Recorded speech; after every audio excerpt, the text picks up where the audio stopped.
that we got to be at our best. Is there a preferred kickoff time for you or the staff at this point, or is that not really a concern? No, I mean, I don't know that there's a preferred anything in the television times that we deal with, because it's so different. You know, it ranges all the way from noon all the way up to 7, 8, 9 o'clock. It's just a wide range, and I don't know that if I had a preferred one, it would matter anyway. You know, it's interesting you say a lot of these guys haven't been on the road. We've talked about the Falcons and the lack of some of these guys getting snaps in preseason. Obviously, there is no preseason in college. How do you adjust to that, talking about guys that have never played at this level, and all of a sudden they have to hit the ground running against a team like Clemson? Yeah, it's tough. I mean, we get more practices in terms of pads and drill work than the NFL guys do, but obviously their guys have been through college and played a lot more football than our guys have. So we do get to develop the preseason and get reps and do more practices, but we also are dealing with more developmental players. Do you miss the two-a-days, putting pads on twice a day? No, these guys don't even have a clue, man. I tell them all the time. They don't believe me. They don't get it. They wouldn't make it through two-a-days. No chance. And I tell people all the time, anybody that's ever participated at any level of two-a-days, when you have to put those pads back on in the afternoon when they're still wet with sweat, you can't even describe that feeling as you do that. No, you can't. There's no.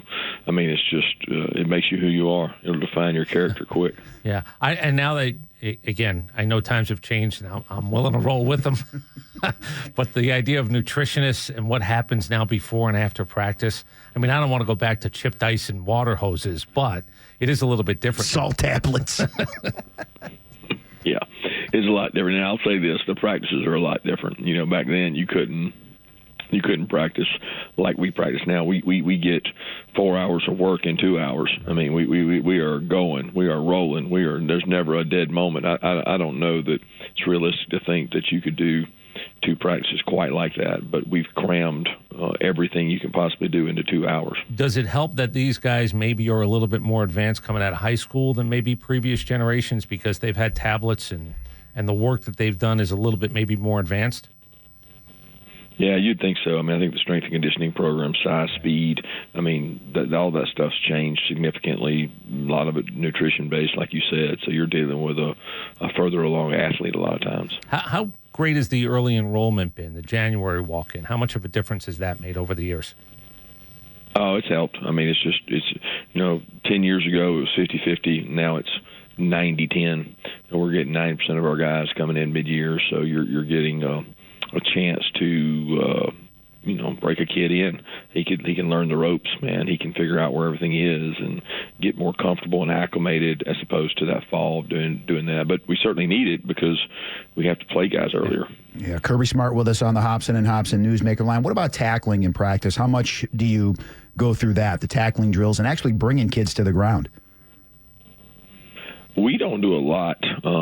We actually only tackle live in scrimmages and just think it's safer that way and try to do injury prevention that way. But that's not, I mean, I don't know. The tackling is extremely important, but we try to find ways to simulate it other ways in safer one-on-one spaces than in 11-11 situations, which is usually the riskiest for injuries. I don't know if we've ever talked about this, but even the guys on the practice squad, the guys who actually get you ready for games, you probably don't know year to year what you have until you do that for a little bit, correct? Correct. In terms of scout That's team? Right. Yeah. Yeah, you don't know. I mean, you get the best look you can from those guys, and they're developmental players, and that's where they grow.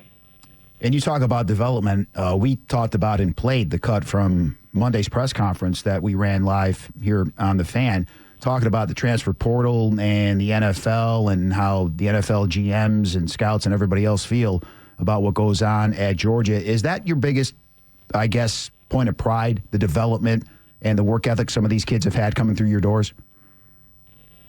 Well, it's definitely a point of pride. I don't know if it's the biggest point of pride. I mean, I'm prideful about the accomplishments the players have made on the field and off the field, and that starts with hard work and doing things the right way. Not necessarily what a GM says about our program. That's not my greatest point of pride. It's a lot more about what our kids have accomplished on the dirt, on the grass. Yeah, and I guess Lad McConkey is one of those kids that comes to mind, a 3-star, put in the work and developed because he went through the program and put in the effort.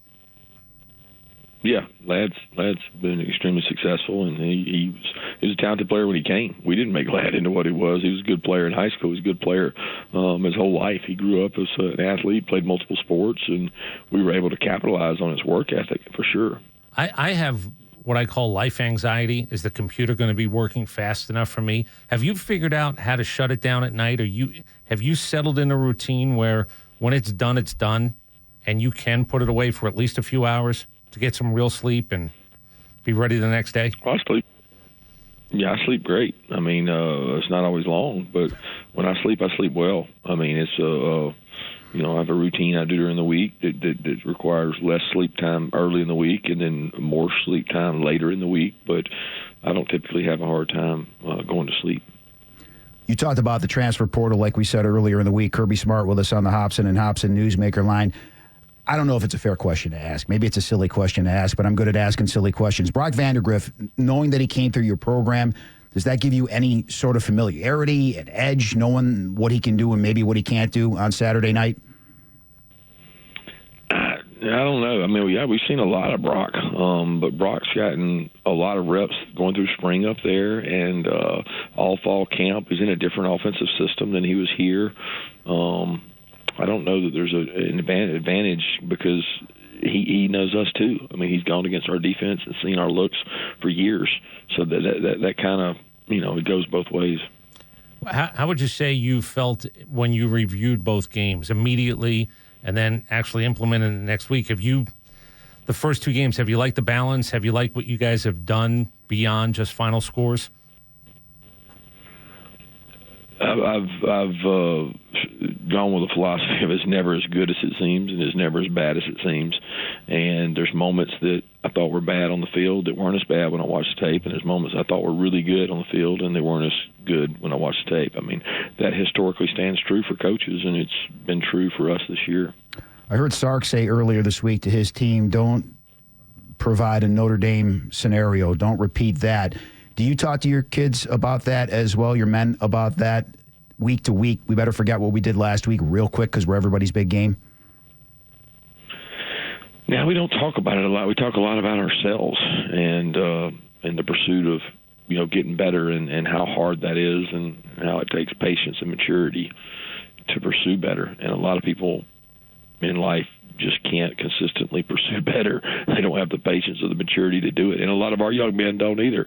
But we're gonna try hard to instill that in them, that it's about what we do and about how we work, not about the opponent. And they'll find out, I guess, those that haven't been on the road yet, pretty quickly as that pregame starts in Lexington. 7:30 kickoff on Saturday. Kirby, we appreciate the time and best of luck, and we'll do it again soon. All right, thank you. You got a Kirby Smart with us on the Hobson and Hobson Newsmaker line. He sleeps. He's like you. He sleeps not a lot, but he sleeps. I just would think, I don't know if he's a type A personality. He sounds like leveled out where he's not manic, and I don't think he can be. I think manic, you probably get more tired, and people get tired of hearing a manic message. But I would imagine he's got type A personality in him. Adam, I'm not looking for you to get, but I believe him when he said he sleeps, but I would think a guy like that, his mind would be racing a little bit too much, worried about. Now, maybe he doesn't worry about things. I don't know. Maybe he does. It doesn't seem like he does. If we take care of, based on what he said about the Notre Dame scenario, if we take care of what we need to take care of, we worry about ourselves and correct everything during the week, then everything else, more likely than not, is going to fall in place. I guess the other thing is I would be so worried about everything. Who's telling them they're great this week? They watch the Kentucky game. Kentucky gets their ass kicked. How much do I have to tell them that that's not who they are? Blah, blah, blah, whatever. Mm-hmm. I don't know if sleep would come easy. You're playing at a high level. Look, you set yourself up to put the bar where it is. The good news is they've won enough around there when you were asking about sort of, it's junior and senior leadership, that he might not have to say it. He probably has guys who say it. He probably has players who say it, assistant coaches who say it. I believe him. I don't think he's here's what you really need to tell him. What is it we say all the time? It's like that NYPD. No, was it NYPD Blue? What was the cop show? Everybody be careful out there. That was Hill Street Blues. Hill Street Blues. Thank you. I think that's probably, I'm not going to see you for a handful plus of hours. Please, don't do anything stupid. Don't believe everything you hear. Don't believe what you see. All that stuff. I'd be ridiculously anxious about all of it. I got 85, I don't want to call them kids. I got 85 young men. I got their families because, quite honestly, or their buddies who are chirping in the rear, why don't you get more playing time? Why don't you go ask Kirby Smart why I don't get more playing time? And certainly Ladd McConkey was a great athlete, but nobody wanted him. And he comes in as a 3-star. And when Ladd McConkey walked onto that campus, if somebody would have said, this guy's going to be he's going to score touchdowns in the NFL. He's going to be almost a first-round pick. He's going to be taken early in the second round, and he's going to be a starting receiver, and he's going to score a touchdown in his first NFL game. When he first stepped foot onto that campus, nobody thought that was going to happen. No. And kudos to him and his work ethic. Absolutely. But to me, that's the best representation of this program. You're going to develop here if you put in the work. If you're willing to put in the work, this is what you're going to become. I think there are some staffs that if everybody had 3 stars, if everybody in America had 3 stars, you know what I think? There's probably 3 coaches that I would name. I said they're going to kick everybody's ass. These 3 guys are going to take all the 3s, and everybody's playing with the same level of competition. They're going to train them better. They're going to attitude them better. They're going to actually put them in better places. And Kirby Smart, absolutely. Now, look, he gets a lot of 5s, but he's earned that right. But you still better realize that they're 18 years old. They don't have their ass from their elbow. Mommy's wiped their rear end, or their girlfriend has wiped their rear end. People in high school, it's just been easy because you're the best athlete in town. You better, you got to know that, too. I don't care how many stars a kid has. These kids can turtle. I mean, they might not handle it socially. Economically, it's changed. And by the way, while we'd all say for the better, it's also changed the game a little bit. Oh, you got a little money in your pocket.